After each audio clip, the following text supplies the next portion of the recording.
बताओ सामान छोड़िए दिहनी हो ये ना बाटे दिमाग एक जगह न रह।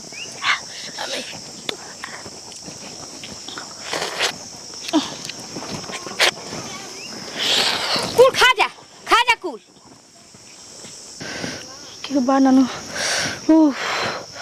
कतना गर्मी होता रे दादा। सही कह जाला ये दिन में न कबो बियाह ना करे के चाहिए लेकिन हमार बाप माई यही दिन में बियाह कर दलसी हाँ एको बुझाइले ना खुल के कि ये दिन में गर्मी से आदमी लड़की जाई त हमरे कैसे रही हो जाए इतना गहना बिखो एक तो पहना के उन्हें रखल भाई जा हमरे के और ये इसन दिन में तो मन करला खाली ठंडा पिए के वो माजा वाला जितने माजा पिए के मन करला उतना मन करला कि जैसे आंधी तूफान आओ तो चल जा टिकोरा बिना आम के कच्ची कैरी खाए के मन करला पाकल पाकल आम खाए के मन करला। जा के बैठल बड़ू हो आ केहू देखी त का कही हो। मम्मी जी बहुत गर्मी होत रहा देखो तनी न हेने हेने त हटा दो होई हटा दो चुनरिया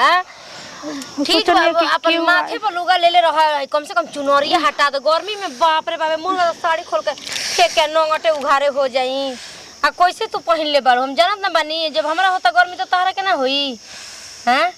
कोने भूख उख नहीं खेला गल का ला जाता रू जानतनी हमर अरे एगो माई छूटेले त एगो माई मिलेले असली माई कहत हम ही हई काला जाए के बा आज ला जाता रुआ काला पने से खाए लगा बोले ये दिन में हम भूख अनाज पानी ना खानी हम माजा पिए नी मैंगो वाला आम खानी खाली वे खा के दिन दिन भर रहे नी हम। हां ठीक है बाटे तो ये जत ना मिलेला ना अब शहर में नहीं खींचे ना देखो तो नहीं करे यही से घर बनावले बानी आम मिलत होई नो। हां आम मिलेला ई बात बाटे तब तो जाइम बाजारे तबे ना। अच्छा ठीक बा अच्छा लिया देतनी लिया के धो देतनी अपन बाटुर परिवार बसाजी खाने भुजिया रोटी आम खा लेबल जी का। अच्छा ठीक बाले तो जातन तब हम आम ले आवतनी हां ठीक बा पानी पीबू। अरे भाग मनाओ के हमारा नियर सास पौले बाड़ू जान जइहो ठीक जातनी हम आम लिया देतनी आ तनी हमरा जाए के बाटे त एक जगह जन लू तन जातनी समूह में थू पैसा निकलवा के बा एक आदमी के त आमा लिया के धो के तब हम जाए ठीक बा। ठीक बा हमरा के खोजिए मती आ घर में ढंग से रह के देखे आई तो बोलिए मती घर में से मत निकलिए। अरे बाप जेतना के कहनी ना ओतना के ये लेक्चर ढार के बुरे चल गइल कैसे बतिया कि आम ते जन ना मिली सही कल जरा नहियर के जन सुख बाटे न कब ससुरा में ना मिली आ ऊपर से कहत रही कि हाँ पर माइए हमके समझी ह मन तो करता केने से आम चुराई केने से खाई न पेड़ो नहीं की सर के केनो जाके चढ़ के तूर ली एकदम मन करता है आमे खाए बिना आम खोले हम रोई ना सकिन दिन भर में एक बार चाहे गर्मी के दिन में आम खाए के। बतावा है बुढ़िया के तनके का लाज नहीं खिलावत हमरा करे में 10-15 दिन हो गए आज पूरा बियाह के कैले हम आल तो 2 दिन पर हमरा के रसोई छुआ दिल रही आई फूलावा के रानी उतर बाड़ी गुलरी के फूल छुआते मुरझा जाइहन आर्डर देत लाजे नहीं खिलावत तनी हई कत कने तनी हौ कत कितना निक लागे हम तो हाथ सोचनी कि जाए तो देवर के बियाह होई तो तनी आराम मिली हम बहरी करब भीतरी करी उ तो उल्टा हमरे से करवावतिया। बताओ ऐसे कोई के घर चलेला अभी उतरते ही हाल बावे तो भगवान जाने के आगे का हो हमारा पास के तो नहीं। अरे फिरंगी अरे हम ढंग से नाव पकड़ कर ठीक बा फिरंगी तिरंगी हमरा के ना कहनी दिमाग ओसहु गरम भइल काहे गरमाइल बड़ू का बात बा यार माई के लूरे लछन इतना निमन बा कि पूछे के नहीं खे माई का कहले बिया हो माई का कहले। अच्छा ये बताई हमरा बियाह के तो अभी 2 दिन ना बीतल रहे तले कहते एक कनिया चल रसोई छूला के करे वाला बावे आ उ महारानी कहीं के उतरल बड़ी का कि हम कर तो खई अच्छा जाय द क देबू तो घट ना जेबू आ उ आइल बे त जाय त कोनो बात नहीं कि अब तू कर न तू ना कोनो बात पैसे दिन कहल जा केतना मुरझाइल असर त अपने उनु खिचरा माई के कब गलती कह काहे बताई ओ छोटकी के कलेवा आइल रहे त 5 गो डिब्बा में से एगो डिब्बा भीतर खा के खत्म कर दिहलस तो ओकरा के कुछ ना बोलली आ काल तनकी से हमरा भूख लागल बर्दाश्त ना भवे हम खाना खा ली त हमरा झोटा पकड़ ली ई कोन निमा दुआ खा काम कर सरी कि नहीं करत माई के बुद्धि में गड़बड़ा गेल बा ठीक बा हम ओके समझा देतन ठीक बा ना घर परिवार कैसे चली ना त गड़बड़ा गेल त सुन ली हई लू लक्षण से घर परिवार ना चली हम आदमी हनी हमारा बस के नहीं के उ आवत त अलगे ऑर्डर देतरी आ उ घर में बैठल कहती कि मम्मी जी हई खाए के मन करता आ कहते का ये कनिया लौकी के नु कनिया के बाजका खाए के मन करता तनी बना देबो बताई त लाज नहीं के लागत हम ओके बना के देता खाई ओकर फरमाइश पूरा करी ना ई तो बात गलत बाटे लेकिन हम समझा देतनी कि भाई वो बनाओ कहो अब मान ले कि अब का करे के बेटे हम समझाई तो समझाई या ना तो हमारा बस का नहीं कि हम अपना नैहर चल जाए भेज के नौकर नहीं खिलागल फिर जो आइबू ना नैहर चलीबू तो नहीं आईबी ललछन रही तो क्या करे जी नौकरानी हनी हमारा खातिर ना रहबू एजू हमारा खातिर ना रहो तो रोरा कुछ करी ठीक बा या तो हमके अलगा करवा दी आ ना तो हई अपन माई के सुधारी बात खत्म हो गई सीधा बात बावे ठीक बेटे हमारा जितना उ लेके आइल बड़ी उतना हम लेके आइल बनी आवे तो माई के अच्छा ये कनिया एगो बात पूछी बोली दीदी जी। कहा तहार माई बाबू सिखौले के मैंने माई सिखौले नहीं कि न कि ससुरा में कैसे रहल जाला का कइल जाला का भइलो का गलती कइनी है? गलती ना कनिया देख मान लो कि अब 15 दिन हो गल तारा बियाह के और हम तो करबे करब हम तो हे हाथ कना पकड़ जाए हाथ हम पकड़ ही के बा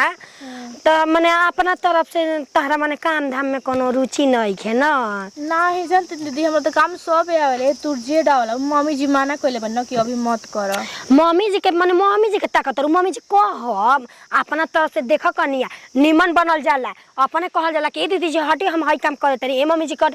अब दीदी जी मम्मी जी के तकबू के कहिलो तब करबू मम्मी जी कहले बने हाथ में के मेहंदी जब ले ना छुटी तब ले काम मत करी हो। ए कनिया ई कोनो बात ही थोड़ी का है मम्मी जी? भाई आम धरा आम लेल बनी देखिए। अरे रुक भाई आम ना हताई का हवे बड़ी महंगा बाटे दोये को लेल बनी। अरे तो दुइये गो लियल में त का है साजी खाने काटम कतरी कतरी सब करा के देम धरा ले जाके घर में धता कौन आम हो? दशहरी ह अब क द महका या चाहे एथु खा जूठे न भइल ना मम्मी जी छील के हम धो दे छील के धो दे हम धो के छील दे चलो रख द ले जा रखो शाम के आए हम जात नहीं अब ठीक बा बड़ी महंगा लेल बनी बहुत महंगा बाटे देख एक कहल जाला नु ए जे अब ई पतो या बसातिया अब ई मालकिन उतरल बाड़ी न ए जे ई ना हम ना लकल के धराई पड़े द देखी मिठवा कि ना ल धर राय देना चाहिए त ल कहला पे जे कहानी कहवा तनी जे ना बोलेला ओकर मतलब इहे ह ओतने मोहबा एकरो खाती ओतने मोहबा चली मम्मी जी देखी कुछ रोरा मानी जब से ई उतरल बिया छोटा की तब से रोरा दुआ का कुल काम करत तनी काहे हमार दो दिन फड़ त हमार में हरिया छूट गल रहे चिकना गल रहे हमार हाथवा के हमार के धरा दिन चलावा अरे भाई सब ना खाई हम खाए खाती देनी धर हमारा नहीं खा कमी है फुलवा के रानी बड़ी नहीं के दिया ली घर में धर बाप रे बाप ठीक बाटे ना अरे भाई ओमा के अध्यक्ष न हई अच्छा से धर दिया अच्छा कह दिए शाम के भुजिया रोटी है तू बन जाई आइम तो हम देव काट के अरे बाप रे बाप अरे केतना आम लुकवा लुकाई डिकी में धइला बाई से ठीक है पलंग के आ हम ही नहीं जानत घर में हो आ मैं खा के आ चोरवा दे बस इनके सोचत कि तनी कनिया भी कनियो के दे दी ओकरो मन करला ई सब खाए के कहां लेके जाई इस सीजन में एको आम खइले ना रहनी हो ले चतन लुकवा के केनियो खा लेबे ना तो देख लियो सो खाती काल को दिहो सो इनी देखो तनी कोनो भाई सुन न हे जपट के खाली का न की सुनो दे खाए द ओकरा बाद से जौन बात तन बा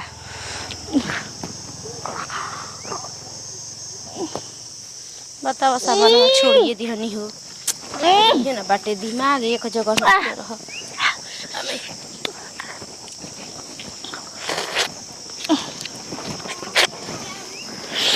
कुल खा जा कुल अब तो सोचलो कि घरे केहू नहीं के माजा मार लीही अब का चरावा बतरू अखिया में भड़कल बका नहीं की देखत नहीं का खातरू तोहरे खातिर का है कुल रखल बाटे है तोहरे खातिर के तहरे झूठा वाला मम्मी जी बुझाता कि सौरी में कर माई के देला ही ना रहल इसा कुछ खाए के ऐसा छाई रहती है बतावा जात रही कोने के घरे के पीछे चल जे उनकर घरे खा ला तू ही नहीं खुद खा ले ए मम्मी जी का है तना चिल्ला कि जाई ले ले आई चुप रही ना के उसमें त का देखत त खाए बैठल बाड़ी ओतना लाज रही त मने ना पूछ तू खाए खातिर न धइरल हवे ए मम्मी हम जी ना देती सब कर के न देती बाट के ई आम हमर फेवरेट है ई के देखिन तब मने में लाट टप टप छुए लागेला अरे वो सब देबो ना कोई नहीं है जान कुल चीज तार फेवरेटे रहताटे केनो के मर्दो का देखिए त कहया कि फेवरेटे हवे सिखावतारी का ऐसे बोलता जी हमरा नहीं हरे के नुआइल बा मोआ भैया म लिए रो ना हां त ले तब धर ठीक बा हां खा जो और साल के होखा भी तापर नहरे से सब कुछ मंगा के खइबी कर रहिली करा देखतारू बतावा यही तरह कलेवा पर मिठाई आई रहे एकर भाई लेके आरन सब मिठाई धीरे धीरे खा गलस हैं एकर ना नहर फोन करके कहे के पड़ी एकर एक खाली कने के एकर हमेशा के इहे आदत बाटे ई का समझले भी अपनी आप के हेसन छेछड़ा के ओके बेटी पता हो खेली स अबे कर बाप के फोन लगा के एकर शिकायत करतानी ना करत आगे चल के और ना एतु करी हो कपार पर चढ़ जाई हैं सिखावा सरकार सिखावा तरन सा हेलो हाँ नमस्ते हाँ तो कोनो बात बताबे ना गने बोलतानी तनी बेटी के फोन करके पूछाऊं का त चाही के हम खीस में बोलतानी हम घर में कोनो सामान लिया के रखले हम उखा के जुठार के तब हमरा के देई हमर लड़की हियो आ नहर में कुछ पौले नहीं खे छेछड़े बिया का एकदम छठियार में ना तारी मौगी का पड़ा रहे कुछ हाँ तो भीख मांगा बड़ा देता रखा फोन करके ओकरा के समझा दो ठीक ना एंगने करी तो हमारी बस के बात नहीं कि हमारे घर में गुजारा ना होई अब तो ना बात बतिया का लगत मम्मी जी आलो तो गुजारला पर नमक छिड़के ना हम का के नमक छिड़के आई वो तो फुलवा के रानी आई अंत नौकरानी उतरल बावे तो ले ले मलकाई तू ही घर का हमारा ना चाही मम्मी जी मलिकाई ठीक बा असन मलिकाई पर थूकी ना हम मलिकाई काहे तब ये कोनिया तो हई खाए के मन करता 15 दिन हो गई गुलारी के फूल है छुइयन तो मुरझा जाइयन अच्छा तब मैंने तोरी बेर के ऊपर निहार ना रहे तब मैंने तू कहते तेकर मतलब का है काहे ना रहे जी हमारा 2 दिन के हमर में आदि छूट के हाथ चिकना गड़ रहे आ उनकर बिना में घर में ली है आप ली हाय हटा भैया चल तरु हम दे एक चलते का कोई ढेर में डाल ले त हमरा कयाम लिया के दे तरु तरु से पची तब ना छछरा तरु नहरा पहुंचा देने खबर तो पहुंचे तू कदी हलू तोरा माई जान जा तोर हां लइके हम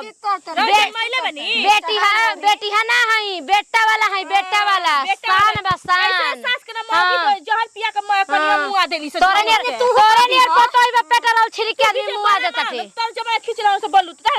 देखा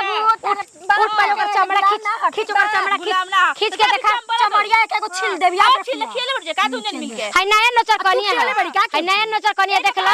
बेशरम नियर लड़तिया हम तर के डाइन कहीं की तारा के ई ना कहनी कि झूठ का देबू खियबू ठीक बा तारा तो छछड़ा त इतना से कर लो अब जंगल तार हिन हो गइल बा काहे नहीं तार बाबू हमके नौका लगा के बात करके बना के करो तोर बापवा जान जा के हमर बेटिया जाके का करतिया थोई वाला ऐसे जानतर के बाबू का